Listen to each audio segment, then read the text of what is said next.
Bismillahirrahmanirrahim. Assalamualaikum warahmatullahi wabarakatuh. Perkenalkan, nama saya Muhammad Irsyad Nurdin dari kelas XA, Magister Ilmu Komputer, Universitas Budi Luhur. Pada video kali ini, saya akan mempresentasikan hasil daripada artikel yang saya tulis yang berjudul Optimizing Network and Application Performance through F5 LTM as a Data Traffic Load Sharing Solution pada mata kuliah Jaringan Komputer dan Komunikasi Data, yaitu dosen mata kuliah Bapak Dr. Luhur Bayu Aji.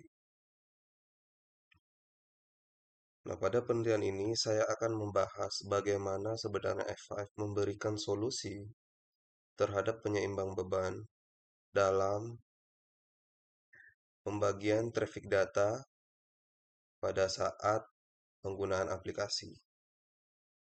Pendahuluan. Kemajuan teknologi informasi dan komunikasi telah mendorong pertumbuhan pesat layanan digital dalam berbagai sektor, seperti e-commerce, layanan perbankan, administrasi pemerintah, hingga layanan pendidikan daring.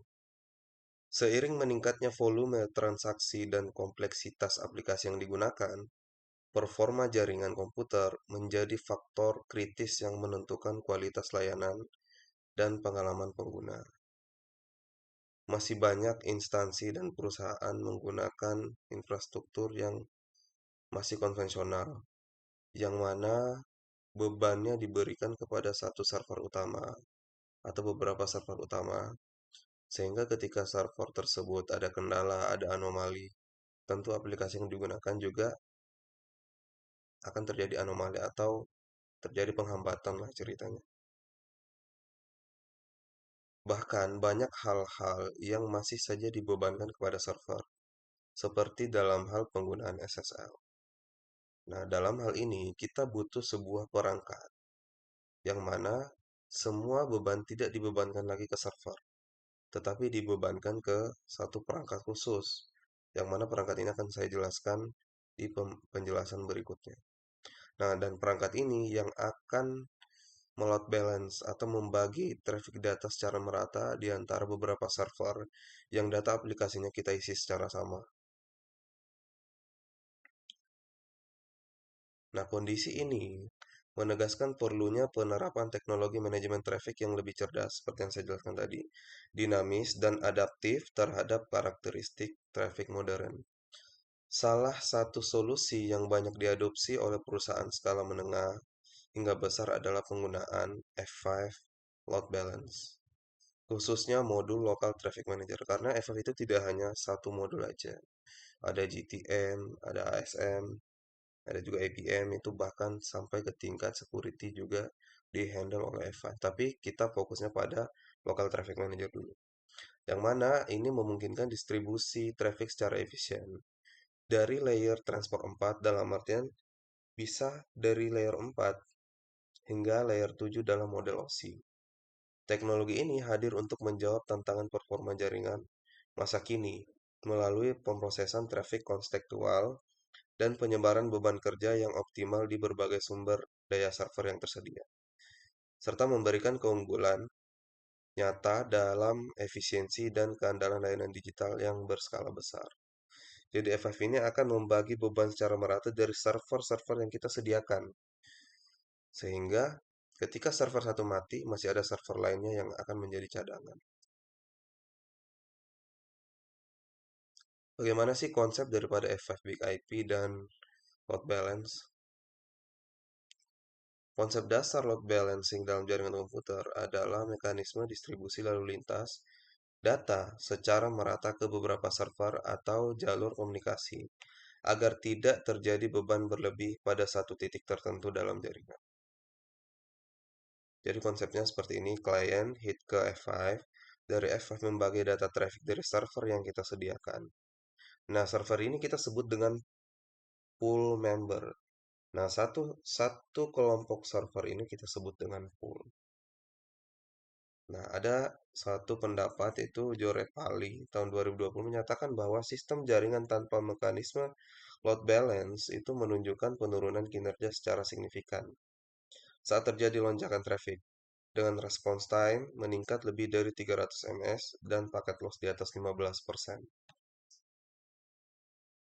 Nah, tampilan dalam F5 mungkin dari versi yang lama seperti ini. Jadi, klien itu hit ke virtual server. Jadi, yang di hit oleh klien itu kan berupa IP address.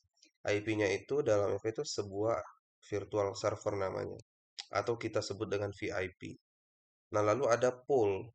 Pool ini yang akan menjadi naungan dari virtual server ini karena yang menjadi objek IP-nya itu adalah virtual server. Nah, ketika virtual server di-hit, yang di load balance adalah member daripada pool ini. Jadi ada 3 pool, maka beban traffic itu akan dibagi ke 3 pool member tersebut. Seperti itu. Ada juga namanya iRule sebenarnya, itu aturan pemrosesan dalam F5. Yang kedua, layer 4 sampai layer 7 dan peranannya dalam pengolahan traffic. Nah, model OSIM mengklasifikasikan lalu lintas jaringan menjadi 7 lapisan tentunya. Di mana kita fokusnya sini layer 4, transport, hingga layer 7, application. Memiliki peran penting dalam penanganan permintaan berbasis konten. Teknologi load balance modern seperti FFLTM bekerja secara cerdas pada lapisan ini. Tidak hanya berdasarkan alamat IP atau port di layer 4, tapi juga berdasarkan permintaan HTTP, URL, cookies, serta beban CPU dan memori server backend layer 7. Jadi F5 tuh ada tipe-tipe virtual server. Jadi F5 bisa handle sampai layer 7, bahkan sampai SSL-nya, sampai HTTP protokolnya itu bisa dihandle oleh F5. Tapi bisa juga hanya layer 4 saja. Jadi F5 hanya fokus kepada mempercepat proses TCP aja. Jadi selain daripada load balance, FF hanya lewat langsung ke server, tapi FF juga bisa dibebankan sampai layer 7. Tidak hanya fokus ke layer 7 aja. Kita bisa memilih mau tipe server virtual server layer 4 atau bisa layer 7 juga. Algoritma load balance modern. 4 algoritma utama yang dibahas dalam penelitian Tulo et al. 2022 adalah jadi sebenarnya ada banyak metode load balance, tapi yang paling sering digunakan itu ada 4. Ada round robin, mendistribusikan secara bergilir, ada connection, mendistribusikan koneksi paling sedikit, dynamic ratio, itu tergantung performa CPU, memori, secara real time, rasio memberikan bobot ke setiap server. Gambarnya seperti ini. Jadi round robin secara bergiliran, disconnection itu mengirimkan traffic ke connection aktifnya lebih sedikit. Jadi tetap akan seimbang gitu. Nah, yang ketiga, strategi implementasi dan evaluasi teknologi FFLTM. Pada bab ketiga, yang pertama, lingkungan, permasalahan, dan kebutuhan implementasi. Dalam berbagai lingkungan bisnis dan pusat data, permintaan traffic yang tinggi seringkali menjadi penyebab utama lambatnya performa layanan. Banyak organisasi mengalami penurunan kecepatan akses, delay yang tinggi, hingga crash aplikasi akibat overload pada server utama. Nah, penelitian Ahmed pada 2006 menunjukkan bahwa dalam skenario tanpa load balance yang efisien, server tidak mampu mendistribusikan beban dengan merata, menyebabkan salah satu server bekerja jauh lebih keras dibanding yang lain. Yang kedua, menurut Toker Ahmed juga, implementasi FF dapat dilakukan dengan yang pertama, menyiapkan beberapa physical server dengan kapasitas CPU yang berbeda. Yang kedua, mengkonfigurasi virtual server sebagai VIP-nya. Yang ketiga, mengatur algoritma distribusi. Jadi kita mau memakai load balance apa. Yang keempat, memantau response time dan throughput per server melalui perangkat lunak tambahan. Eksperimen menunjukkan bahwa rasio model menghasilkan throughput lebih tinggi pada kondisi server yang memiliki kemampuan tidak seimbang. Evaluasi kinerja F5LTM berdasarkan jurnal. Penelitian dari Jorepali 2020 menunjukkan bahwa F5 memiliki performa lebih baik dibanding Cisco Nexus dalam hal response time dan paket loss pada traffic tinggi. Sementara itu, Tulo et al. 2022 menegaskan bahwa algoritma dynamic ratio pada FFLTM lebih cocok untuk aplikasi web dan FTP, sedangkan disconnection unggul dalam layanan real-time seperti VoIP. Jadi, untuk load balance-nya tergantung penggunaan aplikasi masing-masing. Perbandingan dan pilihan algoritma load balance. Jadi di sini dijelaskan bagaimana round robin yaitu sederhana, cocok, server homogen, rasio model seperti apa, list connection cocok untuk traffic dinamis, dan dynamic rasio responsif terhadap kondisi server real time. Studi oleh Narsipuram et al. 2024 juga menyoroti bahwa tidak ada satu algoritma yang unggul secara mutlak, karena ini benar-benar tergantung kebutuhan. Sehingga pemilihan strategi harus disesuaikan dengan kondisi jaringan dan kebutuhan aplikasi. D. Dampak terhadap kinerja dan kehidupan pengguna. Ya, tentunya dampaknya adalah peningkatan kecepatan respon aplikasi karena beban traffic sudah dibagi secara seimbang. Yang kedua, penurunan downtime layanan karena ada beberapa server yang tersedia meskipun hit ke satu VIP, tapi sebenarnya di belakangnya ada pool beberapa member yang menjadi cadangan atau beban server yang dibagi secara merata. Nah, yang ketiga sama seperti yang saya jelaskan, efisiensi beban kerja server. Yang keempat, kenyamanan pengguna dalam lingkungan kerja digital dan layanan publik. Ada detail teknis implementasi teknologi dan pengaruhnya seperti apa. Nah, sebenarnya secara detail itu di Efek tuh bisa pasang SSL offloading, bisa pasang persistence, dan juga health monitor. Jadi health monitor ini dia tuh akan memonitor keadaan server seperti apa. Tergantung kita monitornya mau layer berapa, layer 4 bisa di CPL Open atau layer 3 itu ECMP atau bisa L7 mengirim paket HTTP. Jadi setiap interval tertentu dari FF itu akan mengirim paket untuk memeriksa kondisi servernya. Kalau misalnya kondisi servernya mati dalam health check tertentu, baik itu HTTP ataupun tingkat TCP port dimatikan servisnya, tentu akan eh, ada informasi bahwa server ini mati seperti itu. Dan juga yang keempat, traffic steering by application layer logic. Routing dapat diserang pada URL pattern, MME type, dan MEME type atau metode post atau get.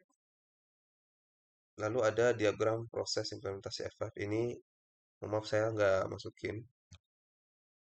Langsung ke bab keempat, studi data dan perbandingan kinerja.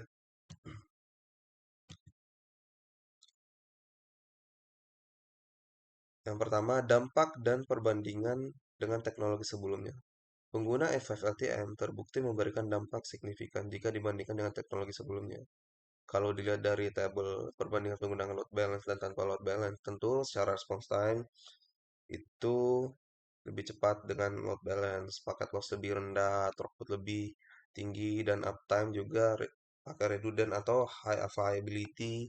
Jadi efek itu bisa high availability. Jadi kita bisa pasang dua efek dia aktif standby gitu. Jadi aktifnya mati, dia masih bakal dipindahkan trafficnya ke perangkat standby-nya. Jadi efek tuh nggak hanya satu saja. Kalau misalnya efeknya satunya mati, tentu semua server yang di tangan efek mati juga kan. Tapi efek bisa high availability juga. Yang terakhir itu pemrosesan SSL. Di efek itu bisa offload. Di kalau yang sebelumnya ya tentu dipasang di servernya, bebannya di server juga. Nah, studi implementasi F5 LTM dalam lingkungan nyata. Dalam penelitian Ahmed 2006 dilakukan implementasi F5 BKIP Content Switch pada skenario simulasi jaringan e-commerce menangani ribuan permintaan HTTP. Sistem dibangun dengan dua server backend yang memiliki spesifikasi prosesor berbeda, serta traffic dihasilkan melalui perangkat lunak HTTP Traffic Gain. Algoritma yang diuji adalah round robin dan rasio model. Hasilnya menunjukkan bahwa algoritma rasio model lebih efisien dalam lingkungan server yang tidak homogen. Throughput meningkat dari 21 Mbps menjadi 3,6 Mbps dan seterusnya seperti yang ada pada tabel tadi. Jadi ini dia menguji pada saat menggunakan rasio dan round robin dan juga tanpa load balance gitu. Nah, kesimpulan dan saran. Berikut kesimpulannya, tentu FLT memberikan peningkatan throughput, respon time juga menurun, paket loss dapat ditekan, dan algoritma distribusi dinamis seperti rasio model dan demokrasi terbukti lebih efektif. Tapi tergantung juga kebutuhannya seperti apa. Teknologi ini juga mendukung efisiensi sistem dalam layanan pendidikan, e-commerce, dan infrastruktur cloud. Karena itu ada juga virtual edition-nya. Nah, sarannya ya tentu mengadopsi load balance berbasis layer 7 itu sangat-sangat recommended. Lalu yang kedua, memilih algoritma yang sesuai dengan sifat traffic. Jangan eh, su- memilih sembarang load balance metode apa gitu, tapi tergantung dengan penggunaan aplikasinya seperti apa. Nah, yang ketiga, investasi pada infrastruktur redundancy dan offloading. Jadi SSL-nya dipasang di FF aja, tidak perlu lagi dipasang ke servernya seperti itu. Yang keempat, pertimbangan jangka panjang antara solusi hardware dan cloud native. Jika lingkungan kerja dinamis, skalabilitas sangat dibutuhkan. Jadi ada hybrid, ya, ada secara on-premise dan juga cloud. Nah, yang kelima, penerapan bertahap dan uji eh, performance. Sebelum mengadopsi penuh teknologi ini, ya ada uji coba terbatas dengan monitoring intensif sangat disarankan agar konfigurasi dapat disesuaikan dengan kebutuhan nyata.